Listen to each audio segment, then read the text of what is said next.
tired," I said. "The only word." She said. "The only word back." And we left it there, the whole conversation, complete, because in the long middle of a marriage, the words get shorter and shorter as the understanding gets longer and longer, until eventually... My Playful Wife, Episode 40, The Long Middle, written by Mia. With the color found, the work entered the part nobody ever describes, the part that is most of the work and most of everything, the long middle. There is no chapter written about the middle. Stories do not tell it. A story gives you the beginning, the meeting, the spark, the color found, the call to adventure. And then it gives you the end, the wedding, the show, the triumph, the death.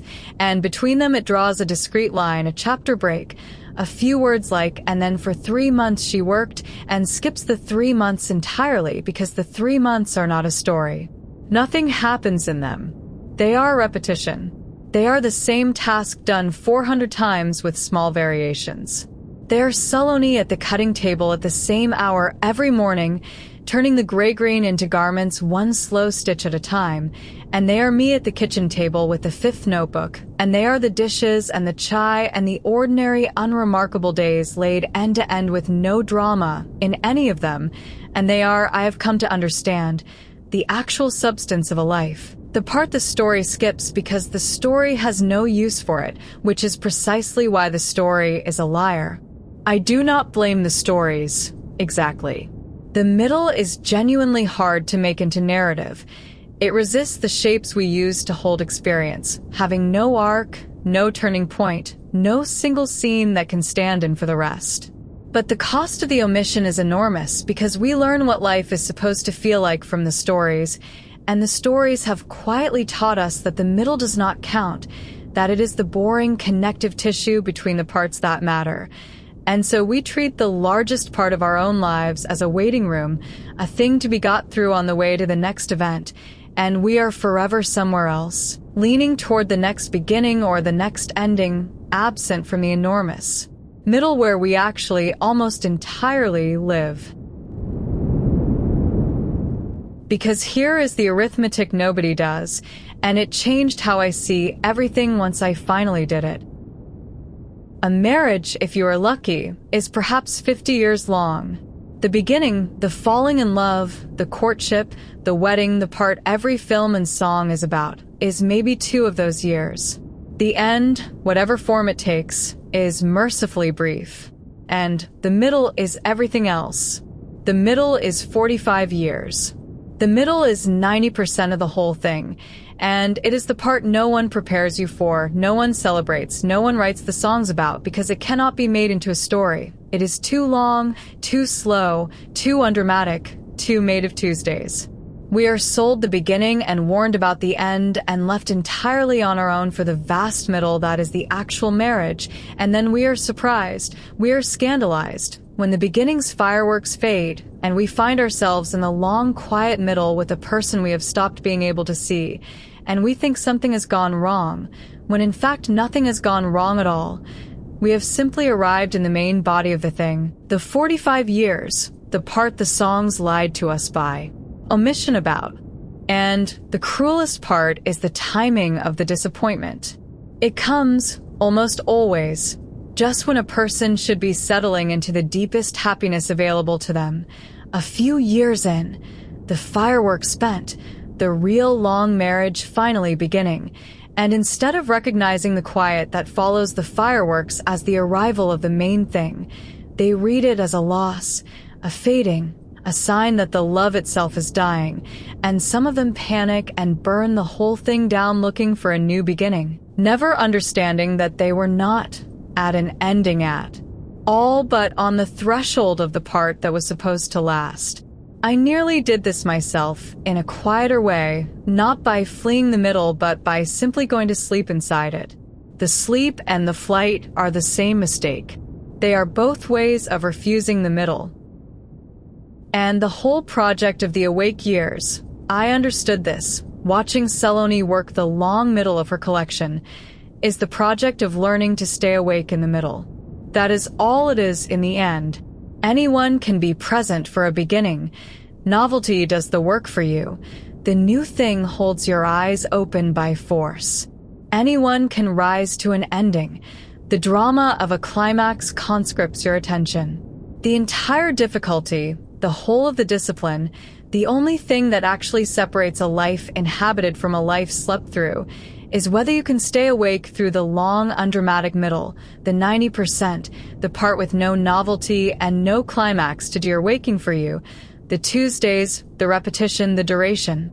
Because duration is the great anesthetic. It is not catastrophe that puts a marriage to sleep.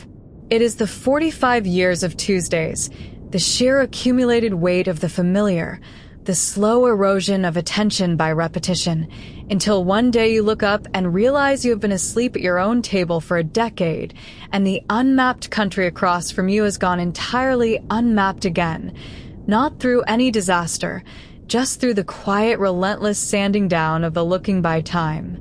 This is the danger the fifth notebook exists to guard against, and it is so much harder to guard against than the dramatic dangers were, because it has no edge, no moment, no event you can point at and resist. The crises of the bad year at least gave me something to push against. You know when you are in a crisis, and the knowing keeps you sharp. The erosion of the middle gives you nothing to push against. It is not an event. It is the absence of events accumulating, and you cannot brace yourself against an absence. You can only, by daily deliberate effort, keep choosing to look and look and look again at a thing that is offering you no new reason to. So I made the middle my study those weeks the way I had made the beginning my study, and I found something I did not expect, which is that the middle, paid attention to, is not boring at all. It only looks boring from outside, to the part of you that is waiting for something to happen. Saloni at the cutting table on the 400th identical morning is not, if you actually watch, doing an identical thing. The cut is never quite the same cut. The cloth behaves a little differently each length. Her hands make 1,000 micro-adjustments, no two of which repeat. The repetition is an illusion that only survives at a distance. Up close, paid the bias cut attention, the supposedly identical Tuesday turns out to be unrepeatable, a thing that has never happened before and will never happen again, because she is a day older and the light is a day different and the cloth is a new length and the marriage is one day further along its unmappable course. There is no such thing as an identical day.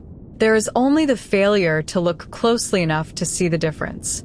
Boredom, I have come to believe, is not a property of the world.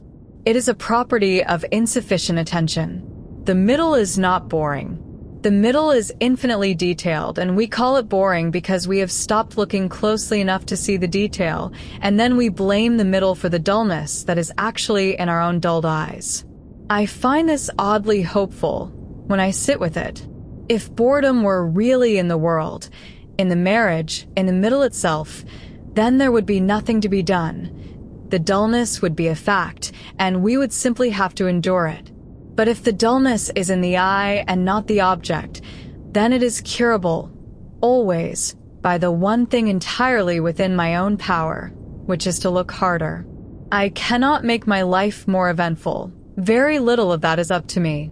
But I can, on any morning I choose, make it more vivid, simply by paying it the attention it has been quietly deserving all along.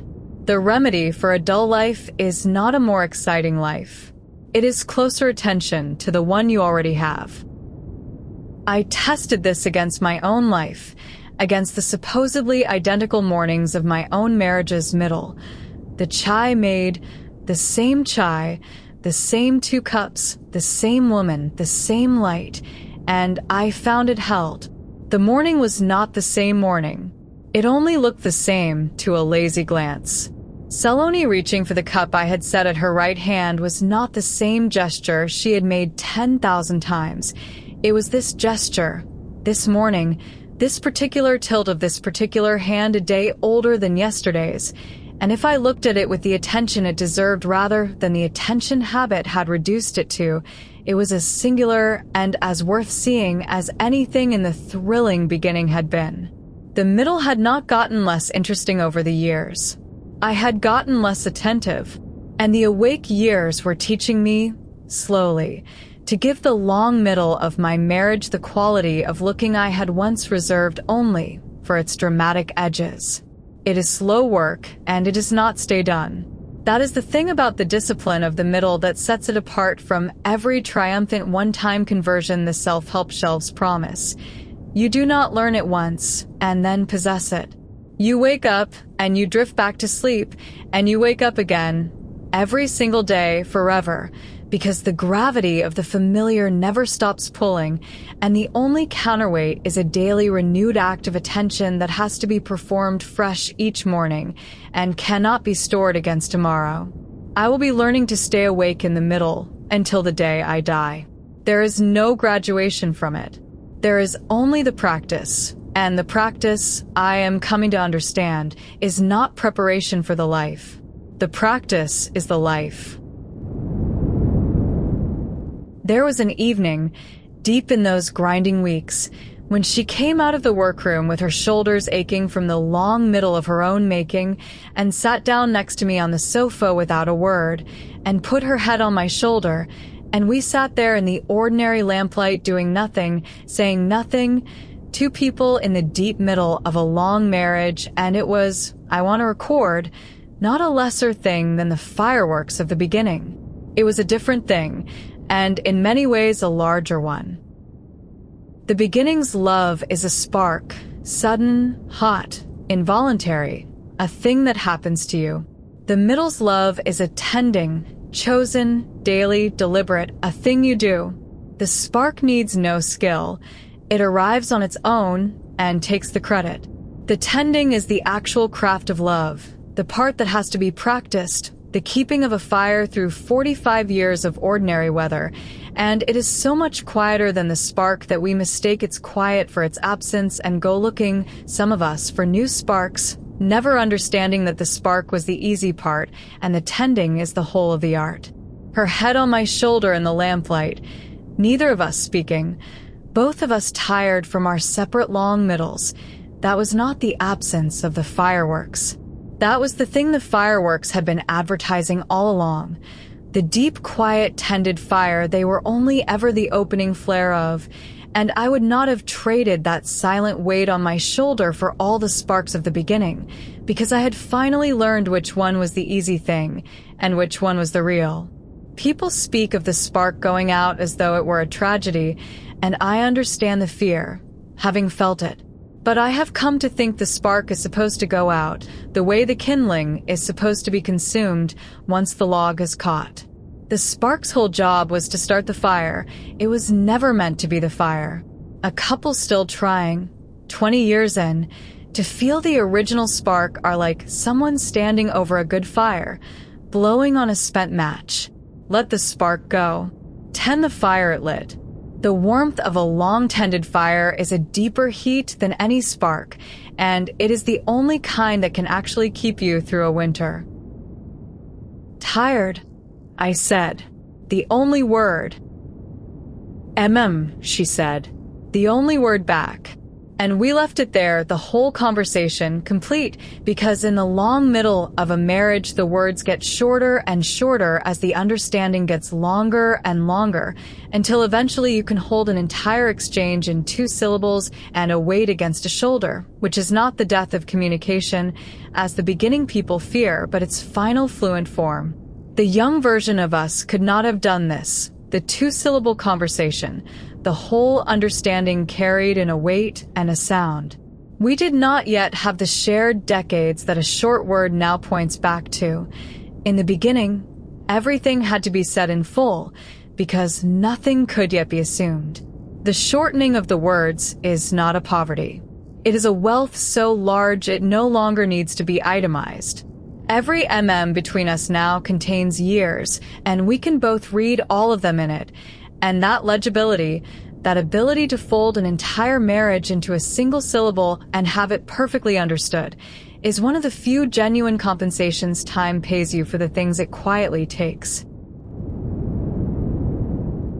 I had just written that down in the 5th notebook. In fact, the words get shorter as the understanding gets longer. When the phone went on the kitchen table, late, an unusual hour for it, and Saloni reached over and looked at the screen, and went still in a different way than the color had made her go still. "It's an email," she said. She did not pick it up at once. She looked at it the way you look at a thing you have half wanted and half dreaded for a long time, the way the surface of a settled life looks at the first ripple of something that is going to change it. From the December show. From one of the buyers, the big one, the one Mira said was watching. She read it, her face doing something complicated, the lamplight on it, the long middle of an ordinary evening tilting, very slightly, on an axis I could not yet see. They want to talk, not about a piece, about something bigger. They're talking about, she stopped. She put the phone down on the table between us, screen up, the little glowing rectangle of a door that had just opened onto a larger and more dangerous room. They're talking about a lot. And I felt the long, quiet middle of our evening change its weather, felt the first faint pressure drop of something coming, not a catastrophe. The awake years do not deal in catastrophes, but a test of a different kind, the kind that arrives disguised as a gift, the kind that asks a settled and happy and hard-won life, whether it is brave enough to be disturbed by its own success. I had thought, in some lazy corner of myself, that having survived the great rupture and built the good life beyond it, we had earned a kind of permanence, a long, untroubled middle whose only task was to keep paying attention to what we already had. The glowing phone on the table corrected me. There is no permanence.